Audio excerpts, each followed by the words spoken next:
In this simulation, we are going to take you on a journey through our digestive system. So we're going to follow the journey taken by the food.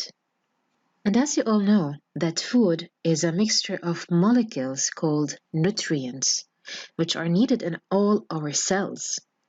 Now, carbohydrates, proteins, and fats are nutrient molecules that are too large and insoluble to pass across the wall of the digestive system into the bloodstream. Now, what is digestion? Digestion is the breakdown of food into particles that are soluble and small enough to be absorbed into the blood. And the insoluble food molecules that are not digested are going to pass straight through the digestive system and out of the anus without being absorbed into the blood. Now, as you can see in this diagram, that the digestive system is like a tube running through the body from the mouth to the anus. Now, parts of this continuous tube are formed into the different structures that make up the digestive system.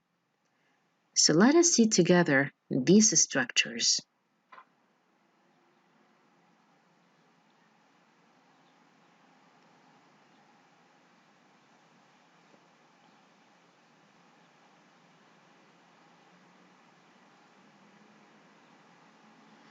Now, can you identify the parts of the digestive system? Pause the video for a second and try to identify them. Now let's identify all the parts of the digestive system together. So the food first passes through the mouth, then esophagus, to the stomach, then into the small intestine, and last to the large intestine and to the rectum, where the undigested food or the feces will be expelled outside of the body through the anus. And as you can see, we have other organs such as the pancreas or the liver or the appendix, but the food does not pass through them. However, they do play a role in the digestive system.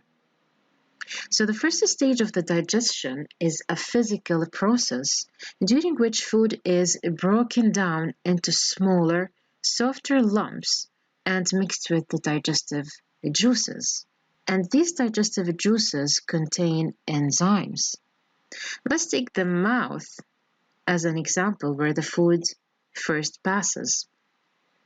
So the food is physically broken down into smaller pieces by mixing it with saliva until it is soft enough to be swallowed. So the starch in the food also begins to be chemically digested. Now the food is going to pass through the esophagus, which transports the food by muscular contraction or peristalsis to the stomach. Now what happens in the stomach?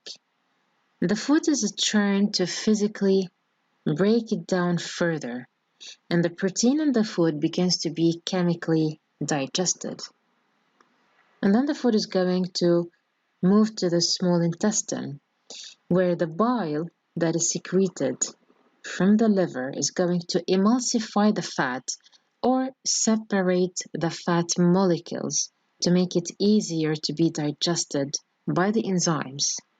And the chemical digestion of protein and the starch continues, and the chemical digestion of the fat begins.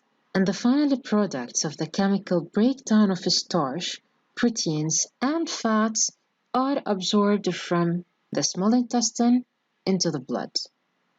Now, what is the role of pancreas and the liver before moving on to the large intestine? Let's figure out. So the pancreas produces an alkaline liquid which neutralizes the acid chyme from the stomach.